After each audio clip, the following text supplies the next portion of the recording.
मेरे प्यारे देशवासियों, नमस्कार। मन की बात में आप सबका स्वागत है। इन दिनों चैंपियंस ट्रॉफी चल रही है और हर तरफ क्रिकेट का माहौल है। क्रिकेट में सेंचुरी का रोमांच क्या होता है, ये तो हम सब भली भांति जानते हैं। लेकिन आज मैं आप सबसे क्रिकेट नहीं, बल्कि भारत ने स्पेस में जो शानदार सेंचुरी बनाई है, उसकी बात करने वाला हूं। पिछले महीने देश इसरो के 100वें रॉकेट की लॉन्चिंग के साक्षी बने हैं। ये केवल एक नंबर नहीं है, बल्कि इससे स्पेस साइंस में नित नई ऊंचाइयों को छूने के हमारे संकल्प का भी पता चलता है। हमारी स्पेस जर्नी की शुरुआत बहुत ही सामान्य तरीके से हुई थी।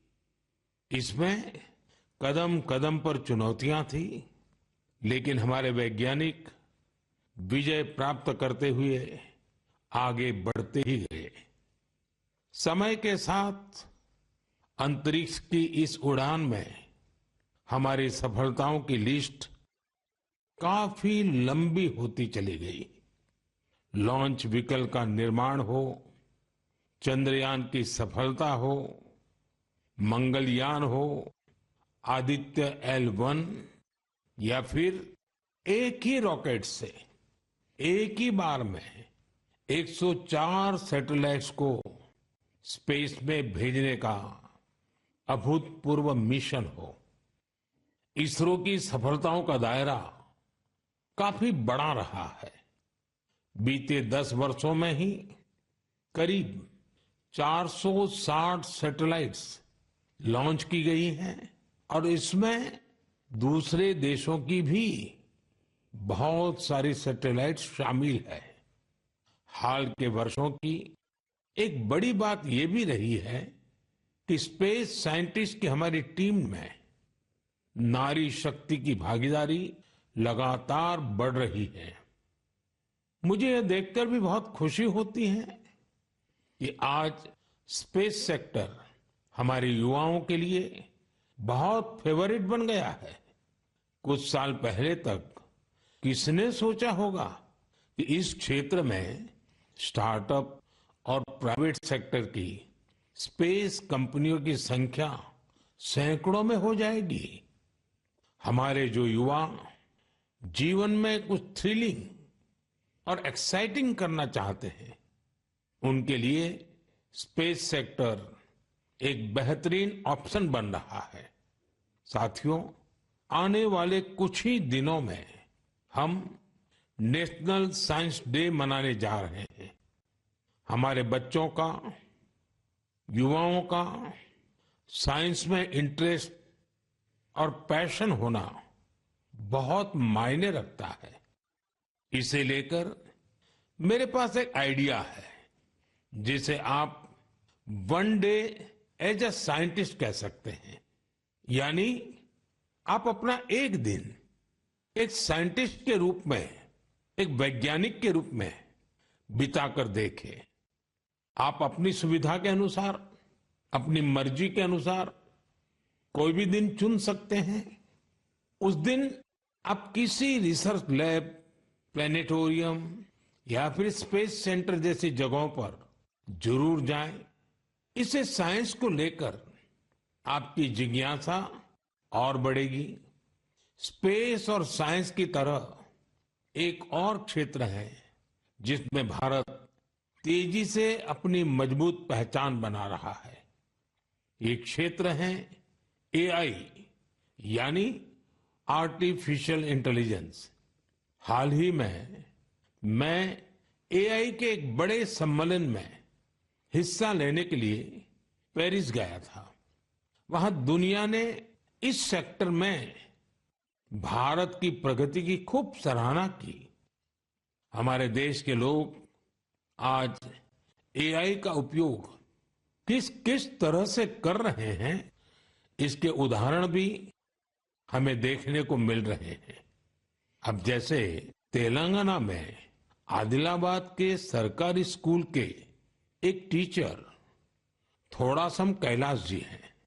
डिजिटल गीत संगीत में उनकी दिलचस्पी हमारी कई ट्राइबल लैंग्वेज को बचाने में बहुत महत्वपूर्ण काम कर रही है। उन्होंने एआई टूल्स की मदद से कोलामी भाषा में गाना कंपोज कर कमाल कर दिया है। वे एआई का उपयोग कोलामी के अलावा भी कई और भाषाओं में गीत तैयार करने के लिए कर रहे हैं। सोशल मीडिया पर उनके ट्रैक हमारे आदिवासी भाई बहनों को खूब पसंद आ रहे हैं। स्पेस सेक्टर हो या फिर एआई, हमारे युवाओं की बढ़ती भागीदारी एक नई क्रांति को जन्म दे रही है। नई नई टेक्नोलॉजी को अपनाने और आजमाने में भारत के लोग किसी से पीछे नहीं हैं। मेरे प्यारे देशवासियों, अगले महीने 8 मार्च को अंतर्राष्ट्रीय महिला दिवस है। यह हमारी नारी शक्ति को नमन करने का एक विशेष अवसर होता है। देवी महात्म्य में कहा गया है, विद्याः समस्ताः तव देवी भेदाः स्त्रियः समस्ताः सकला जगत्सु, अर्थात सभी विद्याएं देवी के ही विभिन्न स्वरूपों की अभिव्यक्ति है और जगत की समस्त नारी शक्ति में भी उनका ही प्रतिरूप है। हमारी संस्कृति में बेटियों का सम्मान सर्वोपरि रहा है। देश की मातृशक्ति ने हमारे स्वतंत्रता संग्राम और संविधान के निर्माण में भी बड़ी भूमिका निभाई है। संविधान सभा में हमारा राष्ट्रीय ध्वज प्रस्तुत करते हुए हंसा मेहता जी ने जो कहा था, मैं उन्हीं की आवाज में आप सबके साथ शेयर कर रहा हूं। It is in the fitness of things that this first flag that will fly over this august house should be a gift from the women of India.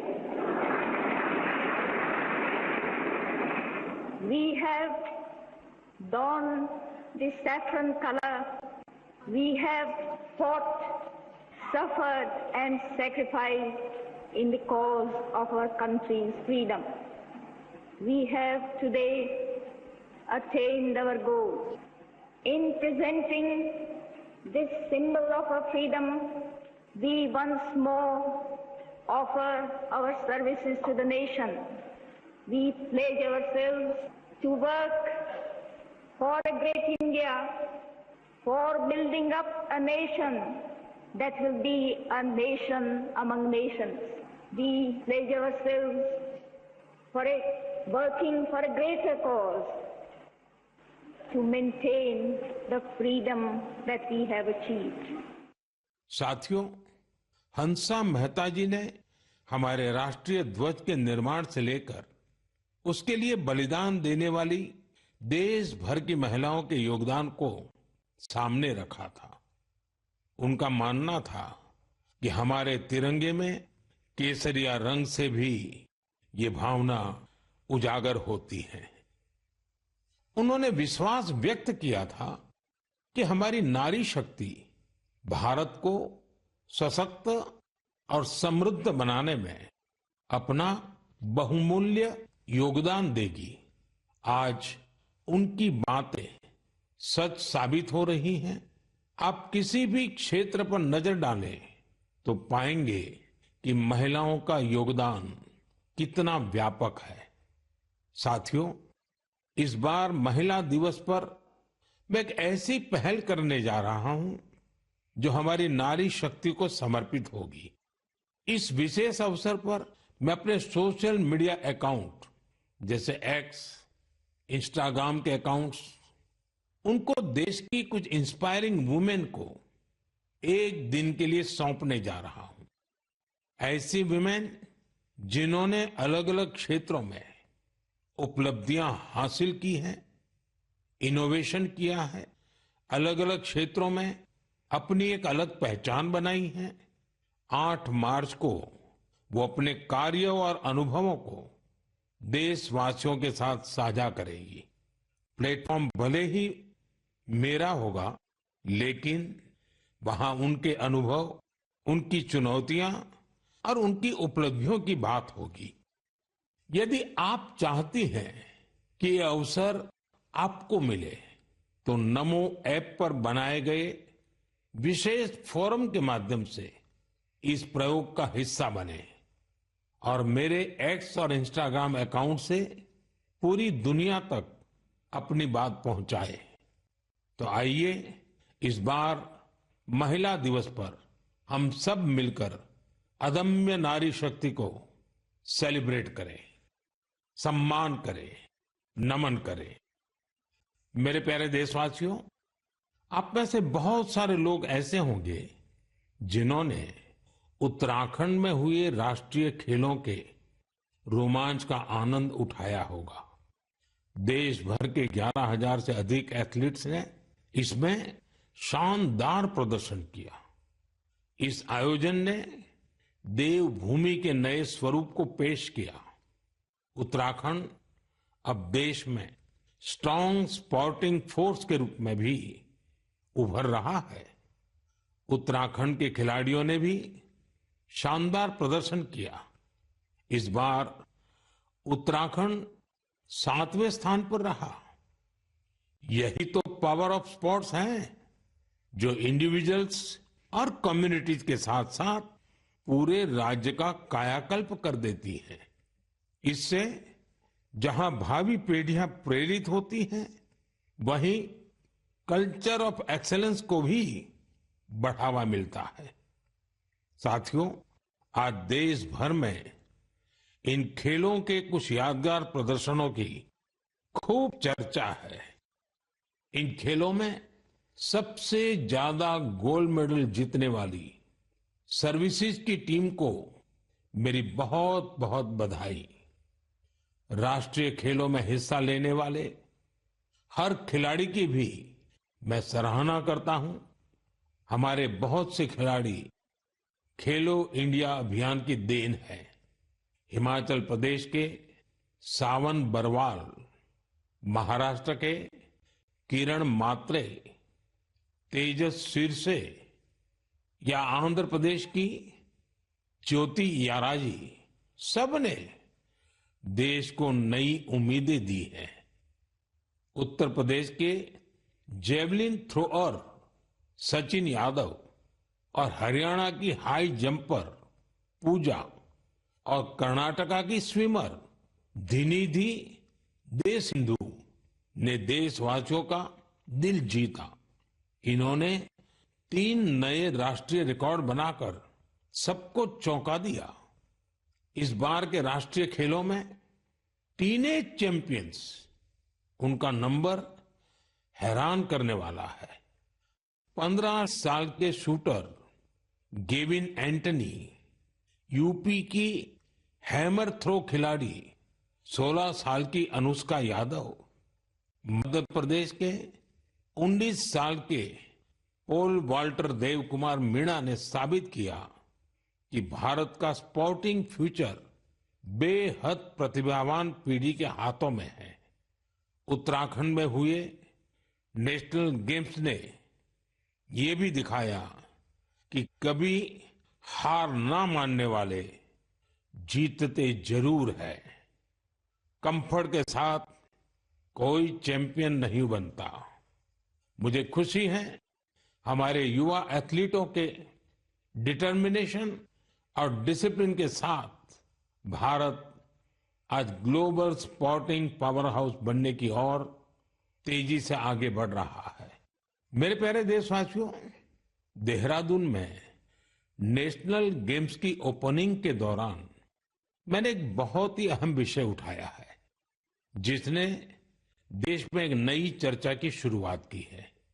ये विषय है ओबेसिटी, यानी मोटापा। एक फिट और हेल्दी नेशन बनने के लिए हमें ओबेसिटी की समस्या से निपटना ही होगा। एक स्टडी के मुताबिक आज हर 8 में से 1 व्यक्ति ओबेसिटी की समस्या से परेशान है। बीते वर्षों में ओबेसिटी के मामले दोगुने हो गए हैं, लेकिन इससे भी ज्यादा चिंता की बात यह है कि बच्चों में भी मोटापे की समस्या 4 गुना बढ़ गई है। WHO का डेटा बताता है कि 2022 में दुनिया भर में करीब 250 करोड़ लोग ओवरवेट थे, यानी आवश्यकता से भी कहीं ज्यादा वजन था। ये आंकड़े बेहद गंभीर है और हम सभी को सोचने पर मजबूर करते हैं कि आखिर ऐसा क्यों हो रहा है। अधिक वजन या मोटापा कई तरह की परेशानियों को, बीमारियों को भी जन्म देता है। हम सब मिलकर छोटे छोटे प्रयासों से इस चुनौती से निपट सकते हैं। जैसे एक तरीका मैंने सुझाया था, खाने के तेल में 10% 10% की कमी करना। आप तय कर लीजिए कि हर महीने 10% कम तेल उपयोग करेंगे। आप तय कर सकते हैं कि जो तेल खाने के लिए खरीदा जाता है, खरीदते समय ही अब 10% कम ही खरीदेंगे। ये ओबेसिटी कम करने की दिशा में एक अहम कदम होगा। मैं आज मन की बात में इस विषय पर कुछ स्पेशल मैसेज भी आप लोगों से शेयर करना चाहता हूं। शुरुआत ओलंपिक मेडलिस्ट नीरज चोपड़ा जी से करते हैं, जिन्होंने खुद सफलतापूर्वक ओबेसिटी पर काबू पाकर दिखाया है। सभी को नमस्ते, मैं नीरज चोपड़ा आज आप सभी को बताना चाहता हूं कि हमारे माननीय प्रधानमंत्री श्री नरेंद्र मोदी जी ने मन की बात में इस बार ओबेसिटी के बारे में चर्चा की है, जो हमारे देश के लिए बहुत ही अहम मुद्दा है।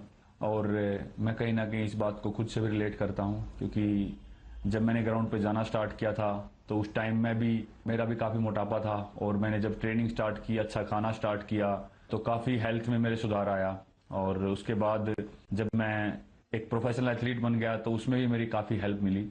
और साथ में बताना चाहूँगा कि जो पेरेंट्स हैं वो खुद भी आउटडोर स्पोर्ट कोई ना कोई खेल लें, अपने बच्चों को भी लेके जाएं और एक अच्छा हेल्दी लाइफस्टाइल बनाएं, अच्छा खाएं और अपने शरीर को 1 घंटा या जितना भी टाइम आप दे सकते हैं दिन में वो दें एक्सरसाइज के लिए। और मैं एक बात और ऐड करना चाहूँगा, अभी हाल ही में हमारे प्रधानमंत्री जी ने बोला था कि जो खाने में यूज होने वाला ऑयल है उसको 10% तक कम करें, क्योंकि कई बार हम काफ़ी तली हुई चीज़ें, ऐसी चीज़ें खा लेते हैं जिससे ओबेसिटी पे काफ़ी इम्पैक्ट पड़ता है। तो मैं सभी को कहना चाहूँगा कि इन चीज़ों से बचें और अपनी हेल्थ का ध्यान रखें। बस यही आपसे मैं गुजारिश करता हूँ और साथ उठ के हम अपने देश को ऊपर उठाएंगे। धन्यवाद। नीरज जी, आपका बहुत बहुत आभार। जानी मानी एथलीट निखत जरीन जी ने भी इस विषय पर अपनी बात रखी है। हाय, मेरा नाम निखत जरीन है और मैं 2 टाइम्स वर्ल्ड बॉक्सिंग चैंपियन हूँ। जैसे कि हमारे प्रधानमंत्री नरेंद्र मोदी जी ने मन की बात में ओबेसिटी को लेकर जिक्र किया है, and I think it's a national concern. हमें अपनी हेल्थ को लेकर सीरियस होना चाहिए, बिकॉज मोटापा जितनी जल्दी से फैल रहा है हमारे इंडिया में, उसको हमें रोकना चाहिए और कोशिश यही करनी चाहिए कि हम जितना हो सके हेल्दी लाइफस्टाइल फॉलो करें। मैं खुद एक एथलीट होके कोशिश करती हूँ कि मैं हेल्दी डाइट फॉलो करूँ, बिकॉज अगर मैंने गलती से भी अनहेल्दी डाइट ले लिया है या मैंने ऑयली चीजें खा ली, तो जिसकी वजह से मेरे परफॉर्मेंस पे इम्पैक्ट पड़ता है और मैं रिंग में जल्दी थक जाती हूँ। एंड मैं कोशिश यही करती हूँ कि मैं जितना हो सके एडिबल ऑयल जैसी चीजों को मैं कम इस्तेमाल करूँ और उसकी जगह हेल्दी डाइट फॉलो करूँ और डेली फिजिकल एक्टिविटी करूँ, जिसकी वजह से मैं हमेशा फिट रहती हूँ।